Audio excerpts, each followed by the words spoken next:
she strips and falls, but immediately pulls out her hand for him to help her up. Instead, he shoots her. This man is a deadly assassin, lying in wait in an abandoned warehouse for the perfect time to kill his target. He spends days sitting on a chair looking out of the window to the house of his target for the perfect opportunity to strike.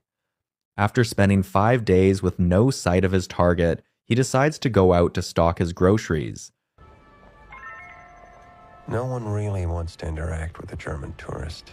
After making the purchase, he calls his handler to inform him of the situation. The handler tells him to quickly carry out the assassin in order to get paid. Hearing this, the assassin promises to carry out the task as soon as possible. But before returning to his empty hideout, he sits in front of his target's house observing passers-by and the security guards stationed in front of the house. After getting a glimpse of their daily routine, he returns to his empty house and continues to monitor the activities around his target's house. Afterward, he sets up his sniper in preparation for the moment his target arrives. That night, he calmly brushes his teeth and lies down to sleep. But every 10 minutes, his alarm will awaken him to check on his target's home. After sleeping for a while, he wakes up to the sound of movements around his target's house. As he looks out of his window, he sees the target arriving with a stripper. So, he immediately brings out his sniper in preparation to shoot. With the sniper, he observes the target and follows all his movements, waiting for the right time to shoot. The target, unaware of the existence of the sniper, prepares to have a good time with his stripper. As the woman dances in front of him, the assassin makes up his mind to shoot as soon as his target sits on a couch. But the moment he pulls the trigger, the stripper suddenly dances in front of the target, causing her to take the bullet. Seeing that he has missed killing his target, the assassin prepares to shoot again, but the security guards in the house immediately closes the window, obstructing his sight. Seeing that his mission has failed, he quickly arranges his sniper into a bag and cleans all traces of himself in the room before running away. With his electric scooter, he flees the area before the police arrive. While driving away, he throws away some of his belongings and manages to evade all police vehicles. After driving far away, he abandons his scooter to walk on foot. First, he disposes his helmet into a river and then walks on foot to a grocery store to use their restroom. There, he cleans up himself, shaves his beard, and changes his clothes. Then, he sanitizes the restroom to remove all traces of himself. Afterward, he hails a cab and drives directly to the airport. Before entering the terminal, he disposes of his sniper in a waste bin and goes to the queue to board his flight. But while queuing, he notices a police dog staring intently at him, so he gets nervous and rushes to the restroom to clean up again. Then he proceeds to queue and even presents a fake ID under the name of Felix Unger. His visa is approved, and as he prepares to board the plane, his handler calls to criticize him for failing to kill the target. It's a problem. Obviously, it's a fucking problem, to say the least. So he hangs up the call, destroys his phone, and proceeds to board the plane. While sitting on the plane, he notices a suspicious-looking man, so as soon as the plane lands, he immediately books another flight under a new identity. At the terminal, he sees the suspicious man also booking a new flight, so he changes his mind and decides to postpone his flight to the next day to avoid entering the same plane as the man. That night, he books a hotel room and sets a trap at the door that alerts him if anyone tries to sneak into his room. Then, he grabs a knife, waiting for something to happen. But nothing happens, so the next day, he boards another plane and arrives to his hometown in Dominican Republic. Then, he drives several miles to his house. At the gate to his house, he notices a man's shoe print on the floor and tons of smoked cigarettes. Seeing this, he grows suspicious and immediately pulls out a gun. As he runs into the house, he continues to notice shoe prints, which confirms his suspicion that an assassin has sneaked into his house. So, armed with a gun, he rushes into the house but finds no one around. However, he sees splashes of blood around the house, which lets him know that an intruder has infiltrated his house and done something to his girlfriend. Worried, he immediately dials his girlfriend's number, and after getting a response, he rushes to the hospital. There, he finds her in a coma with her brother looking after her. The girl's brother tells him that she has undergone surgery and the doctors are still monitoring for internal bleeding. No. Shh. Please, don't let her hear your voice. She needs sleep. When he asks what happened, the brother tells him that a male and female killer had infiltrated their house and that their target was to kill him. But since they only found his girlfriend, they directed their anger to her. But she was able to fight them off, leading to her severe injuries. After she escaped from the house, she hid in a place and was able to see the two killers leaving in a taxi with a green top. After the brother narrates the incident, the assassin decides to watch over his girlfriend for the night. After a while, she awakens from the coma and begins to narrate her first-hand experience with the two killers. She tells him that they had held her hostage and tried to pry out information about him from her, but she had endured the torture without telling them anything. Seeing her pitiful condition, he makes up his mind to get revenge for her. So, that night, he returns home and digs out a hidden box of weapons. Then, the next day, he drives around the town, looking for the taxi that drove the two killers. His girlfriend's brother had told him that the taxi had a green top, so he drives around the city trying to find the taxi that fit the description. After searching for a whole day, he's unable to find the taxi, so he decides to use the easiest way. That night, he visits the taxi headquarters in the city and holds the manager captive. Then, he logs into their system to find the taxi that drove the two killers to his house. After finding info on the taxi driver, he takes the man's files and leaves. The next day, he waits for the taxi driver outside the station. As soon as the driver arrives for work, he stalks him and even pretends to be a passenger in order to get into his car. Meanwhile, the taxi driver is unaware of this. He unknowingly drives around the city with the assassin at the back seat. As he turns around to ask a question, he sees the assassin with a gun, so he becomes scared and hands over his wallet, thinking the assassin is a petty thief. Oh shit, man. I just thought alguna moneda lo único que tengo. But the assassin points the gun at him and begins to question him about the two passengers he had driven to a particular house. After remembering the two passengers, the taxi driver doesn't hold back. He begins to describe the features of the two killers. He reveals that he had picked them up from a private airport and drove them to a house. After waiting outside for them, they returned to the car with injuries. But he didn't question them. Instead, he drove them back to the private airport and they paid him for his service. While recalling this, the assassin tells him to drive to a lonely area, so he obeys and continues to narrate that when the two passengers returned from the house, the male's leg had a huge injury. However, he didn't question it. He drove them to the airport and continued his normal life as a taxi driver. After narrating this, the taxi driver even volunteers to answer any questions on the two passengers, but the assassin suddenly kills him and leaves.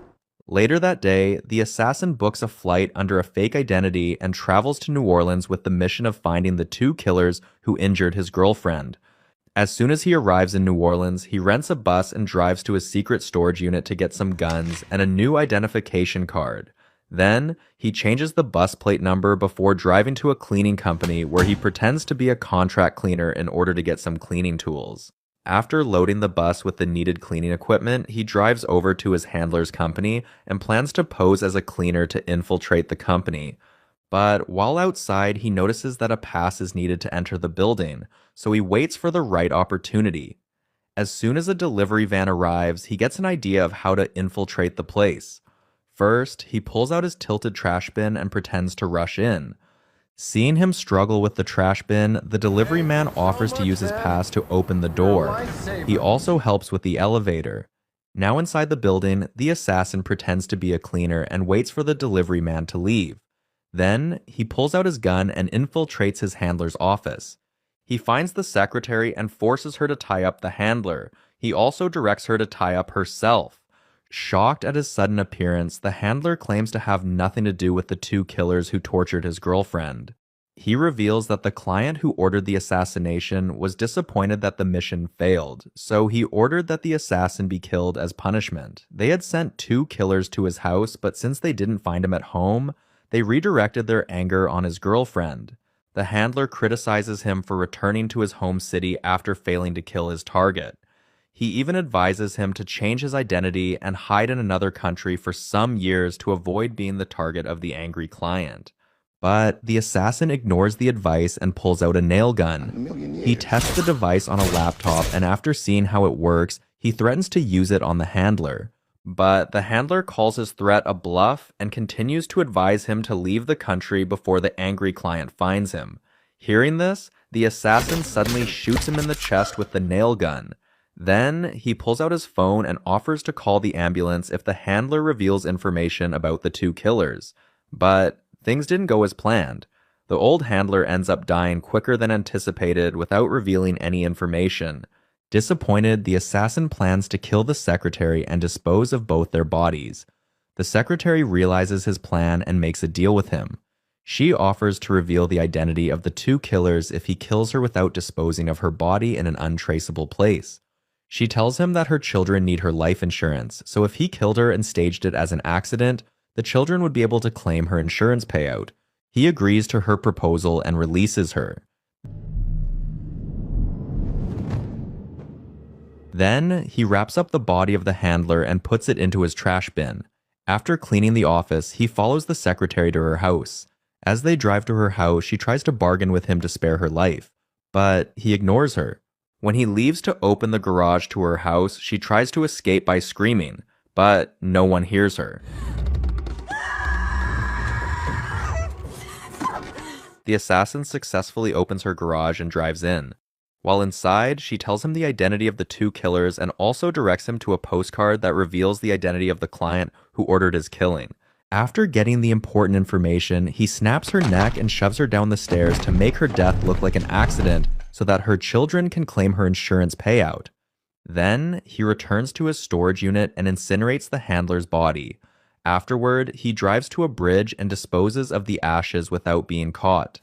That night, he fumigates the bus and throws away the fake plate number before returning the bus to the rental company. Then, he travels all the way to Florida to find the two killers who had tortured his girlfriend. He arrives at the male killer's house and sees a group of men playing with a dog. However, he's able to identify the male killer after seeing him limping. So, he spends the entire day waiting outside the house for the perfect opportunity to strike. After waiting till evening, he notices the group of men leaving, so he stalks them to a casino. After watching them for a while, he returns to the killer's house. At midnight, the male killer returns home alone, leaving his friends. As soon as he enters his house, the assassin steps out to execute his plan. But the killer's dog begins to bark after seeing him, so he throws drugged food to the dog, who eats it without suspicion. After waiting outside for the dog to fall asleep, he enters the killer's house ready to kill him. But he's suddenly blindsided and tackled. It turns out that the killer had suspected his arrival. As they engage in a fight, the killer overpowers him and launches several punches on him. The assassin retaliates, causing the fight to grow intense. As they go back and forth exchanging blows, the assassin gains the upper hand and injures the man. Seeing this, the man pulls out a gun to shoot, but the assassin manages to escape to a room. During the escape, the killer recognizes his face and walks towards the room to kill him. But the assassin outsmarts him, grabs a gun, and shoots through the door, killing him. The sound of gunshots awakens the drugged dog, who immediately runs to seek revenge for his dead owner. But the assassin escapes from the house and locks the dog in the garage. Then, he lit up a cocktail and throws it towards the house, causing it to burn to the ground. Then, he leaves to take revenge on the female killer who participated in torturing his girlfriend. He boards a flight to New York City using a fake identity. There, he rents a car and drives to the female killer's address. He spends the entire day waiting outside her house for the perfect opportunity to strike. Late in the night, he sees her leaving the house, so he stalks her to a high-end restaurant where he sees her entering with a man. As soon as her companion leaves, he enters the restaurant to confront her. She immediately recognizes him and accepts her fate to die. So she orders an expensive alcoholic drink and asks if he has killed his handler. He gives a nod in response, so she leans back in satisfaction that the handler is dead. I'm suddenly regretting not having Haagen-Dazs with every meal. When the alcohol arrives, she takes a drink and begins to confess that she had only taken orders from her client and that there was nothing personal with what she did. She claims to have objected to the torture his girlfriend went through and also reveals that her target was him. But when they didn't find him, the male killer decided to torture his girlfriend. After hearing this, the assassin still insists on taking revenge, so the female killer accepts her fate and follows him to an abandoned park. While walking down the stairs in the park, she strips and falls, but immediately pulls out her hand for him to help her up. Instead, he shoots her, causing her body to fall down the stairs. As soon as it lands on the floor, he notices that she had been concealing a knife in her hand. He immediately leaves the park and boards a plane to Chicago to kill the client who had ordered everything. While researching the man, he discovers that the man is a billionaire, which makes it harder to kill him. So he waits outside the man's house to monitor his movements. As soon as the man drives out of the garage, the assassin pretends to be a passerby and slips into the house through the garage. However, he discovers that the door to the house is locked, so he takes a picture of the lock and immediately searches the internet on how to clone the keycard to the house lock. After placing an order for a cloning device, he goes to the bank to transfer all his money to his Dominican Republic account under the name of Jefferson. Then, he goes to buy a gun from a local trader. As soon as his clone package arrives, he books a gym session on the same floor where the client lives. Then, he steals a worker's pass from a cleaner and clones it. Later that day, he infiltrates the building using the cloned keycard and manages to enter the client's room. The client doesn't recognize him and claims to know nothing about him, so the assassin shows him the postcard he had taken from his handler's secretary. After seeing the postcard, the client suddenly remembers that the assassin was the one who failed to kill the target. Wait. As soon as he remembers this, he begins to confess that he has nothing to do with the two killers who tortured his girlfriend. He reveals that after he heard about the failed mission, he had ruled it as a human mistake. However, the handler had convinced him that the assassin needed to be punished for failing to kill the target. The handler had requested an additional $150,000 to kill the assassin in order to tie up all loose ends. Since the assassin had failed to kill the target, the police could investigate the attempted murder and trace it to him, so they had to kill off the assassin. The client continues to explain that it wasn't his idea to send the two killers. After hearing this, the assassin chooses to believe him. But before leaving, he warns the client to never reveal his identity to anyone. But I promise, I'll find something fitting. The client agrees to this, so the assassin leaves and travels back to the Dominican Republic, where he takes care of his recovered girlfriend.